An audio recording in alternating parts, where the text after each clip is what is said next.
મહત્વમાં જે વાત કરવી છે અમદાવાદમાં કે જ્યાં અમદાવાદમાં ભણશે ગુજરાતના દાવા પોકળ સાબિત થયા છે। એએમસી સંચાલિત શાળામાં બાળકો પાસે સાફ સફાઈ કરાવવામાં આવી। અભ્યાસના બદલે વિદ્યાર્થીઓ પાસે સાફ સફાઈ કરાવાઈ। કરસનનગર પ્રાથમિક શાળામાં વિદ્યાર્થીઓ પાસે આ સફાઈના દ્રશ્યો સામે આવ્યા। ચાલુ ક્લાસમાં વિદ્યાર્થીઓ પાસે કરાવાઈ હતી સાફ સફાઈ। ક્લાસરૂમ ગંદો છે એટલે કામ કરીએ છીએ એવું વિદ્યાર્થીનું કહેવું છે। તો શાળા સંચાલક સંદેશ ન્યૂઝનો કેમેરો જોઈને ભાગ્યા હતા। શાળા સંચાલકો પાસે નથી કોઈ જવાબ। શું બાળકો શાળામાં કચરા પોતું કરવા માટે આવ્યા છે? શું આ રીતે ભણશે ગુજરાત? ગુજરાત ભણાવવાના મોટા મોટા દાવા કરવામાં આવે છે, અનેક યોજનાઓ બનાવવામાં આવે છે ગુજરાત ભણે એના માટે, પરંતુ શાળામાં જ્યારે વિદ્યાર્થીઓ પાસેથી સાફ સફાઈ કરાવવામાં આવે છે ત્યારે મોટો સવાલ એ થઈ રહ્યો છે કે આવી રીતે શું ગુજરાત ભણશે? શું સાફ સફાઈના કોઈ કર્મચારી નથી રાખવામાં આવ્યા? શાળા સંચાલકો પાસે કોઈ જવાબ નથી। જ્યારે સંદેશ ન્યૂઝનો કેમેરો ત્યાં પહોંચ્યો છે ત્યારે તેની ટીમ ત્યાં પહોંચી તો ત્યાંના સંચાલકો નજર ચોરાવીને ભાગતા નજરે પડ્યા। આપ દ્રશ્યોમાં પણ જોઈ શકો છો કે વિદ્યાર્થીઓને અભ્યાસ કરાવવાના બદલે વિદ્યાર્થીઓ પાસે સાફ સફાઈ કરાવવામાં આવી રહી છે।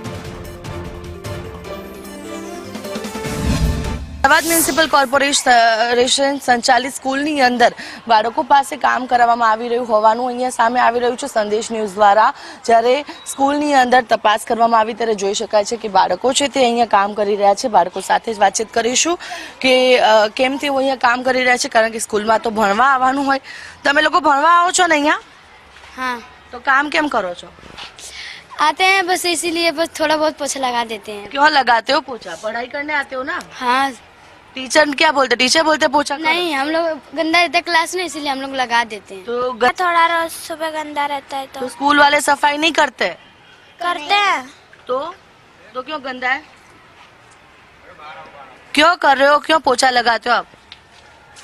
જોઈ શકાય છે કે સ્કૂલ જે છે તેમાં સ્કૂલનો ક્લાસરૂમ ગંદો છે તેવું કેવું છે। આ બાળકો કેમ આ કામ કરે છે ભાઈ? કેમ કામ કરાવવામાં આવી રહ્યું છે? જવાબ આપશો પ્લીઝ આલે। એટલે કે સ્કૂલમાં જે ઉપસ્થિત લોકો છે તે પણ કોઈ પણ પ્રકારનો જવાબ નથી આપી રહ્યા। જોઈ પહેલા બંધ રાખો। પહેલા કેમ બાળકો કેમ કામ કરે છે? તમારી પાસે જવાબ નથી? અહીંયા કચરા પોતું કરે છે બાળકો? એક મિનિટ પ્લીઝ જવાબ તો આપો। વાત કરું છું ને તમારી જોડે, રૂકો। પણ બાત તો કરો, બાત કબ કરોગે? જોઈ શકાય છે કે હાલ કોઈ પણ પ્રકારની વાતચીત છે તે નથી કરવામાં આવી રહી, કારણ કે અહીંયા જ્યારે સંદેશ ન્યૂઝ પહોંચ્યું ત્યારે બાળકો અહીંયા કામ કરી રહ્યા હતા। બાળકો અહીંયા કચરા પોતું કરી રહ્યા હતા, પોતાની ડોલ ભરી રહ્યા હતા। સ્કૂલની અંદર પણ જોઈ શકાય છે ગંદકી છે આ પ્રકારે, એટલે કે અનેક સવાલો છે તે ઉઠી રહ્યા છે। અમદાવાદ મ્યુનિસિપલ કોર્પોરેશનનું જે આ સ્કૂલોનું સંચાલન છે તે કઈ રીતે થઈ રહ્યું છે તે એક સવાલ ઉઠી રહ્યો છે, કારણ કે આ પ્રકારે સ્કૂલની અંદર ગંદકી પણ હોય અને ગંદકી જે ખાસ કરીને બાળકો જે છે સ્કૂલમાં અભ્યાસ કરવા આવે છે ને તે જ બાળકો આ પ્રકારે ક્લાસરૂમની સફાઈ કરવા માટે કેમ કચરા પોતાની ડોલ હાથમાં લઈને જોવા મળે છે। અનેક સવાલ ઉઠી રહ્યા છે। ત્યારે કોર્પોરેશન અને જે ખાસ કરીને સરકારના દાવા છે કે ભણશે ગુજરાત, શું આ રીતે ભણશે ગુજરાત? કે આ પ્રકારે સ્કૂલમાં બાળકો જ્યારે આવે છે કોર્પોરેશનની સ્કૂલમાં ત્યારે તે અહીંયા આવીને કામ કરતા જોવા મળી રહ્યા છે। કેમેરા પર્સન મનીષ વાણિયા સાથે આયુષી યાજ્ઞિક, સંદેશ ન્યૂઝ, અમદાવાદ। તો એએમસી સંચાલિત શાળા કે જ્યાં દ્રશ્યો કંઈક અલગ જ જોવા મળ્યા। વિદ્યાર્થીઓને અભ્યાસ કરાવવાને બદલે તેની પાસે સાફ સફાઈ કરાવવામાં આવી રહી છે। જ્યારે સંદેશ ન્યૂઝની ટીમ પહોંચી કેમેરો જોઈને તેના સંચાલક નાસ્તા ફરતા દેખાયા, કારણ કે તેમની પાસે કશો જવાબ નથી।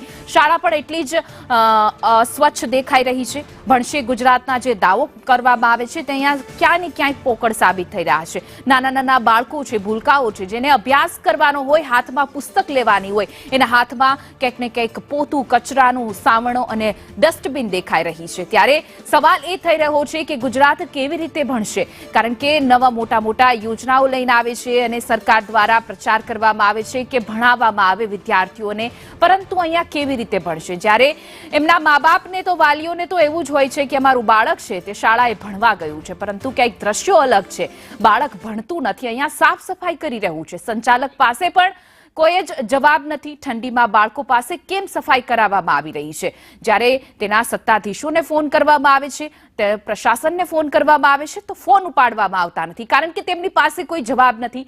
બાળકો ભણવા આવે છે કે સફાઈ કરવા આવે છે, તે સૌથી મોટા સવાલ છે. સંદેશ ન્યૂઝ પૂછી રહ્યું છે આ સવાલ. કદાચ સત્તાધીશો, અધિકારીઓ પાસે આનો જવાબ નથી, એટલા માટે જ ફોન ઉપાડતા નથી.